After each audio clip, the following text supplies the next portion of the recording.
Dr. Anton Shekhovtsov, welcome to Radio France International.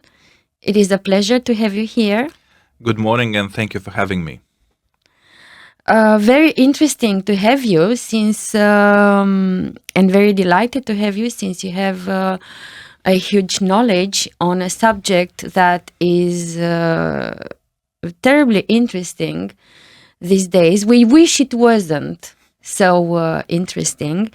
You studied a lot and you are still studying the way that Russia uses propaganda in our world, and you have written a book which I would like to show that you offered us. It is called Russian Political Warfare, Essays on Kremlin Propaganda in Europe and Neighborhood 2020-2023. So tell me a few words about your book. This book is a collection of essays that I wrote in this period in 2020-2023. Different chapters look at different countries, ranging from some African countries to European countries. It's mostly about Europe. How Russia uses disinformation and propaganda in order to undermine the liberal democratic order in Europe, how to advance Russian foreign policy interests in Europe and beyond Europe. And two chapters specifically look at quite a unique situation, how Russia tried to exploit the pandemic, COVID-19 pandemic, specifically in Serbia and in Italy, in order to promote its geopolitical interests there and try to somehow undermine the EU assistance to the countries during the pandemic, and also in the Italian case, the NATO assistance. So this is basically, this book covers the recent years of Russia's propagandistic and political warfare work in Europe. We remember that in Italy they went with I don't know how many trucks, and the media discovered that they were actually empty. No, I think it was not that it was empty, but most of the aid that Russia brought was quite useless, or it didn't really help fight the pandemic. Another interesting thing is that, and it's very peculiar that you remembered this long line of trucks. You know that actually they didn't have to basically to travel across Italy. They could have chosen another airport, another military airport, to deliver that aid to the place where they wanted to do this, but they wanted to show that Russian military trucks are going through Italy, and that was a sort of a demonstration of Russian military power. And so was also intimidating. But Italian media is free, and the journalists wrote about it. And I remember interviewing a colleague, an Italian journalist, who was even threatened by the Ministry of Foreign Affairs. The journalist from La Stampa. Exactly. Yes. Exactly. So it is very interesting and sad that Western Europe finds out today that they've been subjected to hybrid war and propaganda for years. No, this is true, and of course, the Central European region, with the exception of a small number of countries, has always been very skeptical about Russia. We are now in Romania, one of the most skeptical countries about Russia, but also, Poland and the Baltic states, and up to the north, to Scandinavian countries. Those countries who have lived in the vicinity of Russia. Exactly. When they are your neighbors, you start to know them a little. Yes, and not in a very good way. Very often, not a very good way. But of course, West Europe, for many reasons, also for geographical reasons, they didn't really take the Russian threat seriously for many, many years. And especially Germany had business with Russia, and for many years they were investing money, European money, into what now appears to be a Russian war machine, that is now killing Ukrainians, that is now threatening the entire European and international order. And that was done with using, at least partially, using West European money. Unfortunately. Well, of course, unfortunately. And despite all those explanations and expert opinions, and also political statements and political opinions of those countries who know Russia better, again, Poland, the Baltic states, Scandinavia, West European societies would dismiss those as, saber rattling and warmongering. Russophobia. Well, Russophobia is a term invented by the Russians. I know. So West European society would not use this term. I heard it. Really? So this is one of the examples of quite successful Russian malign influence in Western Europe, that they use this term. You know what I find terrible is that Russia managed to convince quite an important part of the world that Ukrainians were somehow Russians. When the war started, people started to see the difference. I still have friends today who think that the Russian speakers in Ukraine, they are somehow Russians. How did Russia manage to do that?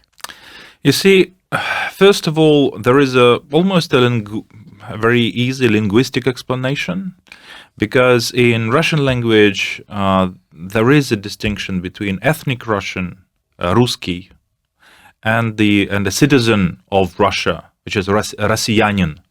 And in English and unfortunately even in Ukrainian language, there is no distinction between these two. So you can be a Ruski, like ethnic Russian, living in Ukraine. You just have roots of being ethnic Russian, but it doesn't make you a Россиянин. It doesn't make you belonging to the Russian Federation. You see, and of course, Ukraine has many citizens of non-Ukrainian ethnic background. We have Ukraine has Greeks. Ukraine has people of Romanian origin, of Armenian, of Georgian. It doesn't make them, belonging to those countries. They belong to Ukraine. It's just their ethnic background is different from, say, the majority of the population, which is Ukrainian, ethnic Ukrainian. But what I was trying to say is that we finally understood that Russian speakers from Ukraine do not consider themselves Russians, but Ukrainian. They consider as citizens. Of course, they don't even need to consider themselves because they are citizens of Ukraine. And I must tell you that the territory which came under the direct attack in Ukraine, especially after the start of the full-scale invasion of Ukraine in February 2022, and most of the victims, or many victims of the Russian aggression, were Russian speakers and people of ethnic Russian origin, because they first attacked the area that was closer to Russia, so you have more Russian-speaking population there, and they became the first victims of the Russian aggression that apparently was trying to save Russian speakers from Ukraine, from the Ukrainian government. So this very sad irony that the Russian speakers became the first victims, one of the first victims of the Russian aggression. Russian speakers and Russian ethnics, maybe? Yes, exactly, because sometimes ethnicity we define by the language, by the mother tongue that people speak, and of course there are many people for whom Russian language is their mother tongue, but it doesn't mean that this language somehow belongs to Russia. It's just an ethnicity. Russian speakers live in other countries as well. They may be citizens of various countries. It doesn't make them belong to the Russian Federation. It doesn't make them belong to Putin. I understand. What about now? Has the West, are they awake about propaganda that Kremlin is doing in our countries? Well, I would say that the West has been awaking to Russian propaganda, disinformation campaigns quite slowly since 2014, since the annexation of Crimea and the Russian aggression in eastern Ukraine. I think now it is a commonplace in the West, essentially, that Russia is using the propaganda machine against the West. But now it's the question today is not really about this understanding of or being aware of the Russian propaganda machine, but now the question is whether Europe is able to defend itself on its own.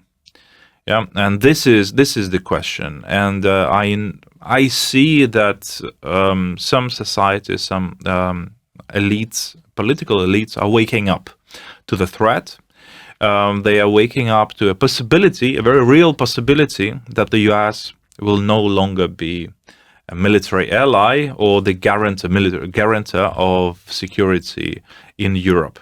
Yeah, and this understanding that Europe may find itself facing the Russian threat alone. So this is the most important question today, and it's about building military capability. Europe, especially Western Europe, has lived in the world for decades, where they would not really, or they were quite relaxed on investing in their own security, and this is a very sad fact. But now I hear statements from Western leaders, from West European leaders, especially saying that probably this era of peace is over in Russia. War has returned to Europe, and we must be ready to, well, to meet this challenge and not be intimidated by those powers who try to, just destroy the European order. But do you think, having studied Russia and the way they act, do you think he really would risk a war with NATO? It will depend really on the outcome of his aggression against Ukraine. When it will end, how it will end. But for sure, so in my opinion, Putin and the Putin regime, they have two main objectives. The first objective is the current war, and the aim is to destroy Ukraine, is to destroy also the Ukrainian national identity. It has to be erased. It has to be subsumed by the Russian civilization. So this is the project, quite a genocidal project about the destruction of the Ukrainian national identity. And the second thing, and this is very deep in Putin's mind, in my opinion, is the destruction of NATO. And how he will choose to do this and on what conditions, because Putin is not really able to challenge NATO at the moment, since the war is still going and all the resources are going into the war against Ukraine. But Russia under Putin now currently is becoming militarized. Its economy becomes a war economy, something that West European societies cannot afford at the moment to do exactly that. So he's building a huge war machine. And it's not only about Ukraine. For him, for a person who would always say that the dissolution of the Soviet Union was a huge geopolitical catastrophe of the 20th century, for him it's very important to also psychologically, there is a lot of psychology at play actually with Putin. For him it's very important to destroy the force or somehow undermine the force that he believes was the reason why the Soviet Union fell apart. And it's NATO. It's the Western alliance. Now he's talking constantly and giving this very compulsive history lectures to people who do not expect them. But that is not true. What? It's not NATO that ruined the Soviet Union. No, absolutely. They ruined themselves. Yes, but this is not what Putin believes. Putin believes that there is a huge eternal war going on between the West and the East. Now the West being represented by the US and NATO, not so much European Union, and the East is represented by Russia. So he believes in this eternal war between these two huge entities, and even the war against Ukraine, he explains exactly in these terms, saying that we are now fighting in Ukraine to defend our Russian civilization, because Ukraine for becoming part of the West, it is a victory for the West, for our eternal enemy. We cannot afford this. We need to defend our Russian civilization. We need to defend our East. Doctor, the man is the president of the biggest country in the world. Let's not forget that. Let's never forget that. Well, geographically, yes, but its economy is the size of, I think, Italy or Spain, so it's not that huge. Compared to the size... It is not NATO's fault that the economy is as it is. No, but Putin has his own understanding of what Russia is or what Russia should be. He has his own, views about himself. He has this almost messianic yes. Agenda. It's about also his legacy. It's about his own understanding what historical place he has in the history of Russia, like where he stands, what he did for Russia. He now thinks of himself as one of the greatest Russian leaders, and this is why, for example, it's quite useless to talk about that Putin will negotiate. He will not negotiate on the end of his aggression against Ukraine, because for him it's an existential matter. It's just like to say that, Mr. Putin, are you going to negotiate about your place in the history of Russia? It's just, he will never do this, and he has no incentive to do this, because according to him, now the aggression against Ukraine is proceeding quite well for Russia. And especially now, since Ukraine is in need of ammunition, and the help, the aid from the US is stuck. And without the Western aid, Ukraine will have very little chances of successfully defending itself. So for him, what's going on is quite beneficial. We understand that, and I think he has a word, or he is one of the reasons why the aid for the American aid in Ukraine is stuck.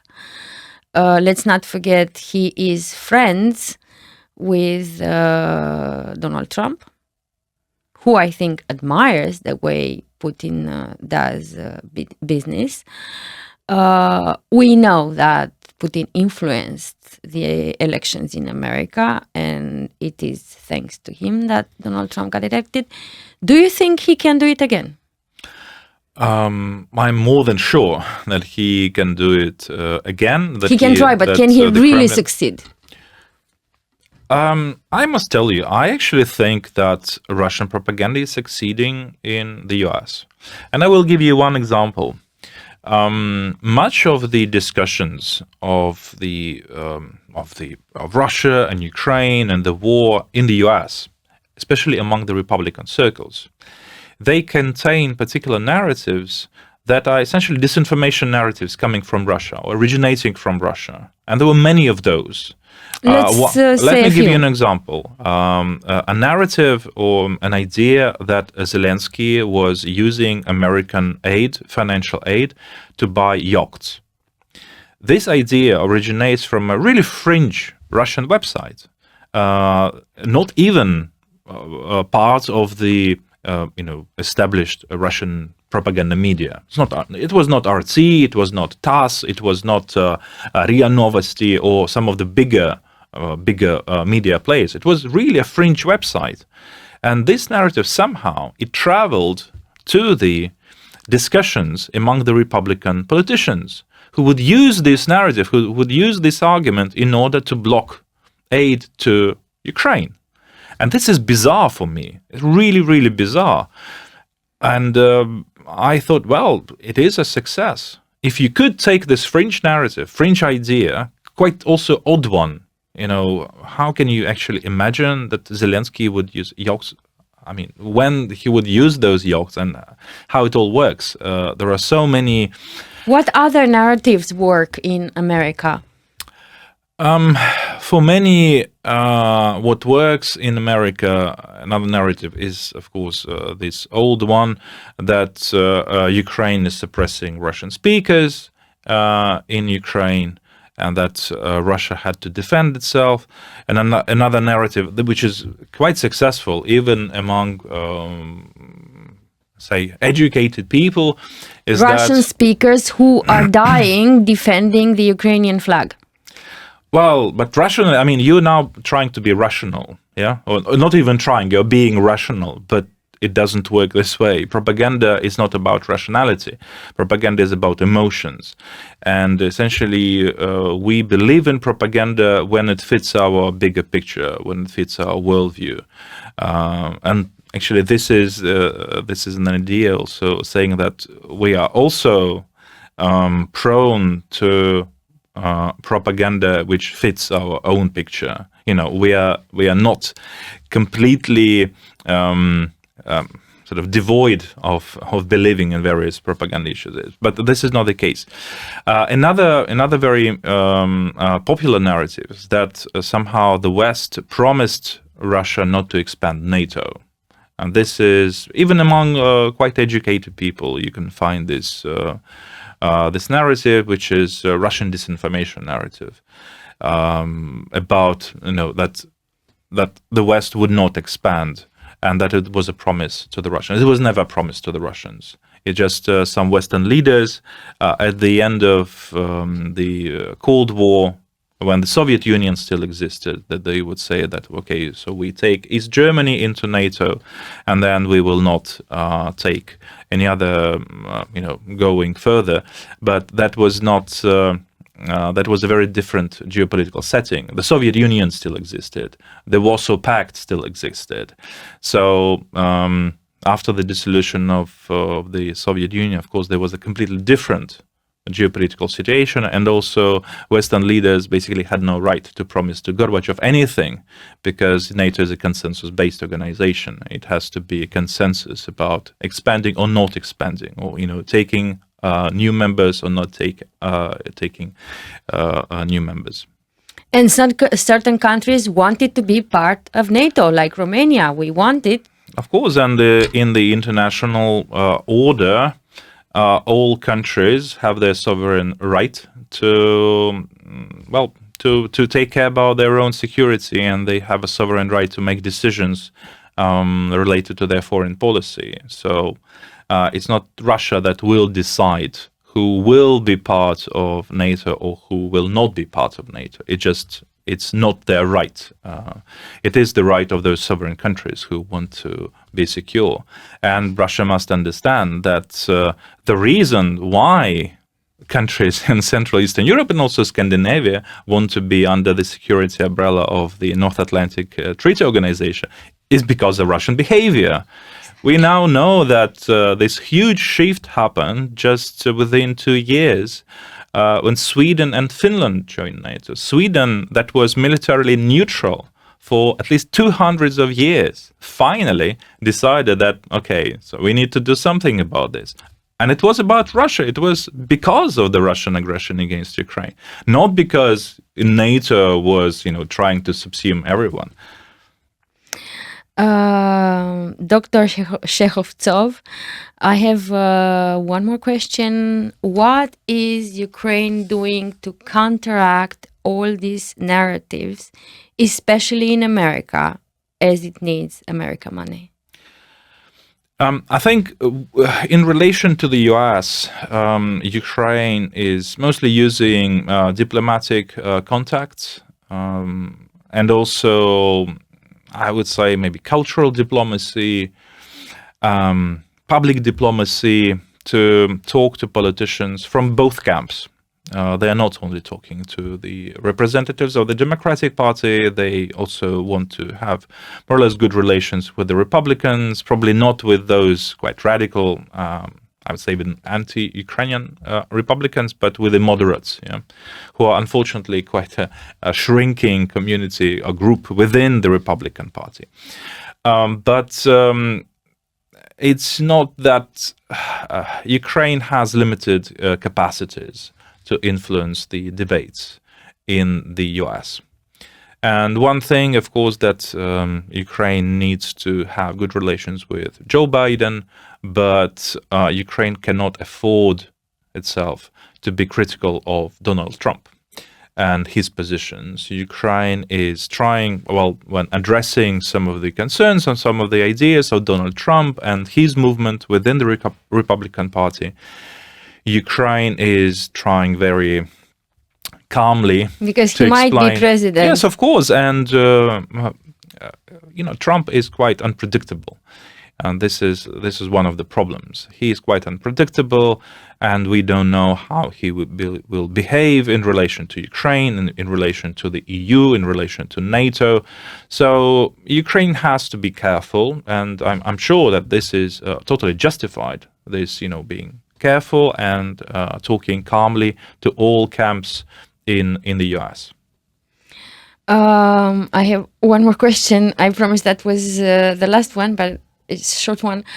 Is anybody helping Ukraine diplomatically to counteract propaganda in America?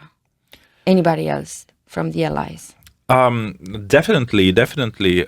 Just recently, we saw a visit to the US by the President and Prime Minister of Poland, so two figures. They went to the US and they would talk to the American political establishment about the need to support Ukraine. Of course, Poland should be quite nervous about the aggression because it was split in two once and it didn't exist anymore. Yes, and the Soviet Union would also split Poland as part of this Nazi-Soviet agreement, Nazi-Soviet pact back in the 1939. The Soviets invaded Poland together with the Nazi Germany in September 1939. So Poland is right to be worried about the developments.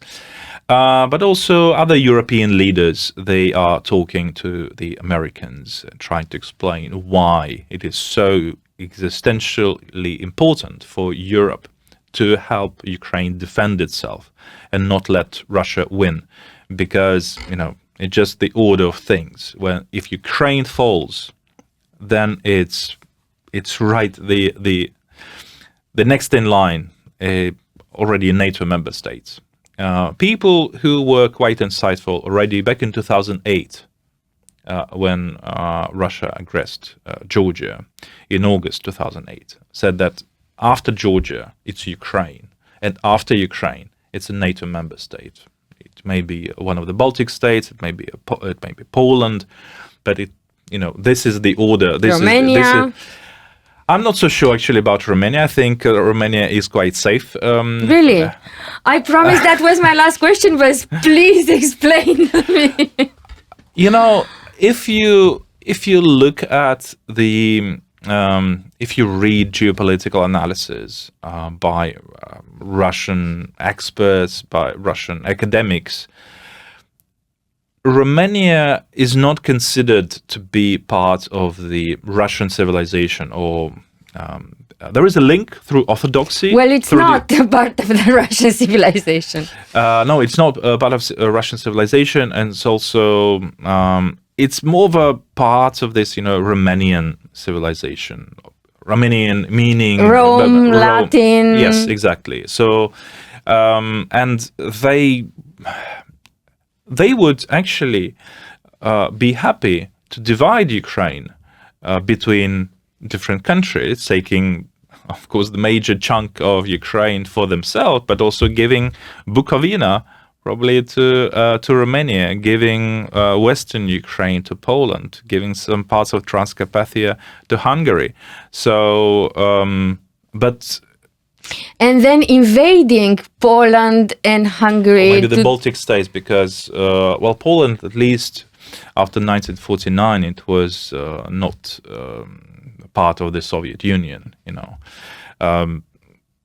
Estonia, the Baltic Lithuania, states, they Lithuania. were parts of the Soviet Union, and you hear this narrative from time to time that the Soviet Union was the territories of historical Russia. They coincided with the borders of the Soviet Union. So you have this sort of nervousness about the Baltic states as well, and they know perfectly well. But Romania is just not part of it, and even some parts of Ukraine, they don't consider them to be as legitimate parts of the Russian civilizations. Especially those three regions in Western Ukraine, which are also under the influence of the Greek Catholic Church. So we say, okay, this is not Orthodox. We will never be able, and it will be just a trouble for us to try to assimilate those Greek Catholics and the Catholic population. So they're not even thinking about this. They would give it to some other country for some sort of a settlement. But Romania, despite the fact that Romania is mostly an Orthodox, Christian Orthodox country, it just does not show up on those bizarre and mostly crazy maps of the expansion of the Russian Empire. Doctor, how delightful to hear you talking At like least that. some optimism at the end. Thank you, Dr. Anton Shekhovtsov. I show you again your book, Russian Political Welfare. I shall have a wonderful reading this weekend. Thank you again for coming to RFI and to Romania. And thank you for this interview, and thank you for the invitation.